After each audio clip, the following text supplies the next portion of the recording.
basically, we have different deals. As Firefighter Swain told you, that is kind of the sweet part about our job, is we get a lot of sweet toys to play with. We got anything from nice big pipe wrenches to where if we have brush fires, we have our web gear, and we keep tools in here. Also, we keep a protective tent. You guys can relate with that. Right. We call it a shake and bake. If I'm pulling that tent out, because you're shaking and you baking because it's keeping you from getting burned. So you're caught in the fire. Right. So that's we have your everything. last ditch survival. Right.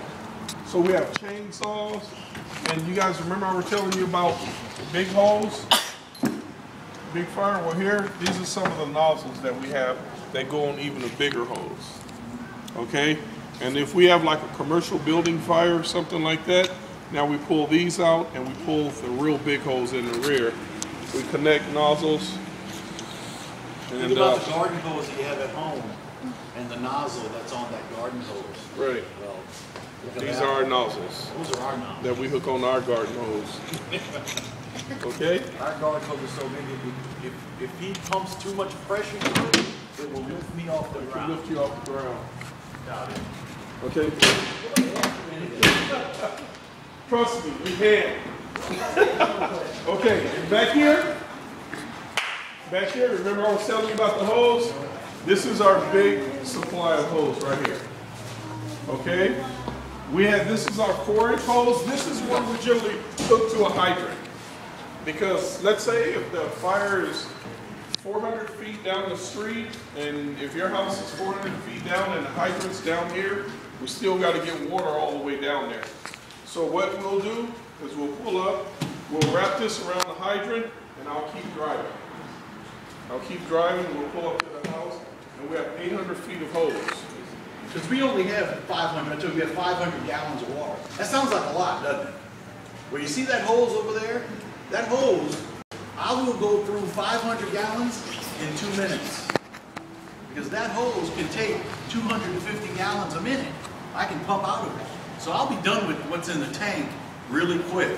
So I have to find a way to keep refilling my tank. That's why we connect to the fire hydrant, because that's a never-ending supply of water. And that's why we hook up the big supply hose to the fire hydrant. Because if we're going to be fighting a fire for a long time, 500 gallons is not even going to get me started. Right. Okay? That's not even going to get me started in a house fire. Okay, and we have more shovels. We have shovels and everything. Now, what is unique about the fire department is, depending on your area, sometimes you have specialized equipment. I know in some of the areas down like in Cerritos and all those areas, they have a lot of freeways. A lot of their engines and their squads even have amphicas for cutting people out. They have rotary saws. They have different things like that because they're going on a lot of accidents on the freeway, and sometimes you need to cut cars before the truck company can get on scene. So certain pieces of equipment are special according to what their area are. What we have is we have over the side equipment here, because unfortunately sometimes we get people that go over the cliffs and different deals like that. So we have to put our systems together to where we can go over the side, and that's where you have our expert, Firefighter Henderson. Oh, he ran? You know, over the edge. Firefighter Henderson, Firefighter Muno, and also Firefighter Swain. Depending on what the scenario is, if someone go over the cliff, they're 200 or 300 feet down. The squad generally gets there before me. You know, theirs is smaller and faster. Mine have better toys, but they can get there faster than I can. So what they can do, they'll get there, they'll put on their harness, and they'll go right over the cliff, and they'll assess the patient. We'll set up and we'll rappel down, we'll go assess the patient, and while we're doing that, they get there and they set up a nice system to pull us back up. Right. You know, and what's really good about that is if he's got a critical patient that's bad enough, and Firefighter Henderson has done it several times, to where that they have the capability to where they say, I need an air squad. And in 15 minutes, they'll have a helicopter over there picking you up off the cliff. So it's really a sight, and they have the capability, and I think that's rare with a lot of departments, that the firemen, definitely the captains, but even the firemen can say, I need a helicopter, I need a USAR unit, and they can call resources that a lot of departments don't even have, and they have that authority to make that decision down on the side, which gives the patient within an hour. I could have hundreds of guys, pieces of equipment rolling here. Nate, what do we say? Thank you. So, you want to see the rest of the station real quick while you're here? He's got a question real quick. Can we shoot the firehouse? Yeah, I think that'd be a good thing. Shoot the You know what?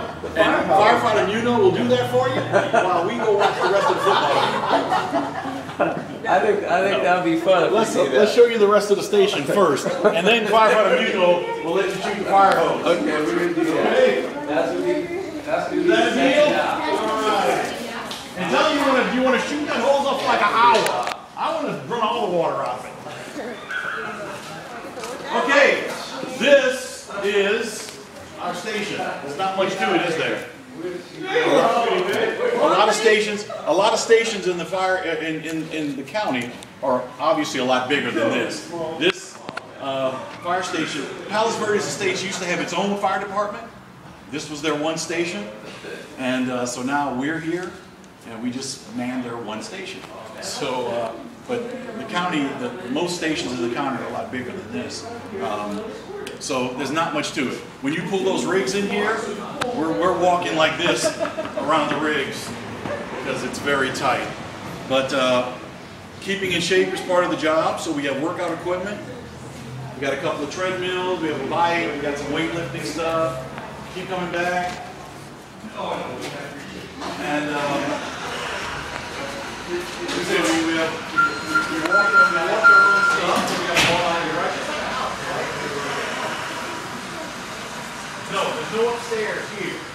Well, small stairs, but not what you're thinking. This is what we call the gold room. Okay. Everywhere in the county, there's a gold room. Typically, it's called that because it's painted like golden color, but not here. But this is our shop. This is like a work area for us to fix stuff. It's a workshop. It's just our workshop. We kind of hold our supplies, and it's our workshop. And back, we park our cars back. It's just the city garage back here. But we'll take a walk upstairs real quick, and I can show you the living area. Because it's just it's our home away from home. Yes. Yes.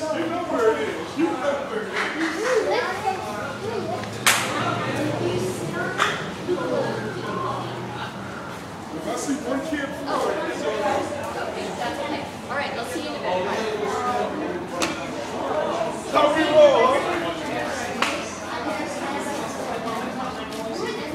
All right. What the height thing is? Hang on, I'm going to take them upstairs real quick.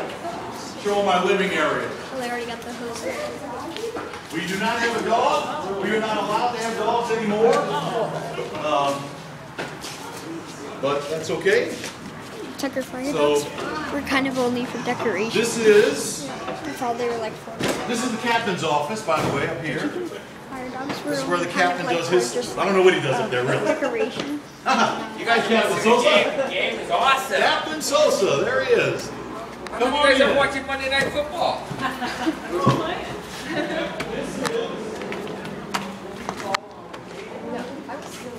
Because when we come to work, how long am I here when I come to work? I'm here, I get here at 8 o'clock in the morning, more like 7 o'clock in the morning, and I don't get to go home until tomorrow morning at 8 o'clock. So we have to sleep here. So we have to live here. So that means we have to have a kitchen. We have to be able to cook our own food. We have beds in that room. That's our dormitory. That's where me, and the 2 other firemen sleep in there. The captain and the engineer sleeps up that little stairs there. Our bathroom is back there. But this is our living area. So this is our little home away from home. So this is what when the work day is over, at about 5 o'clock. Typically 8 to 5 is our workout time, and then after that we have drills. We'll do preventive inspections. We'll do, just a lot of different things.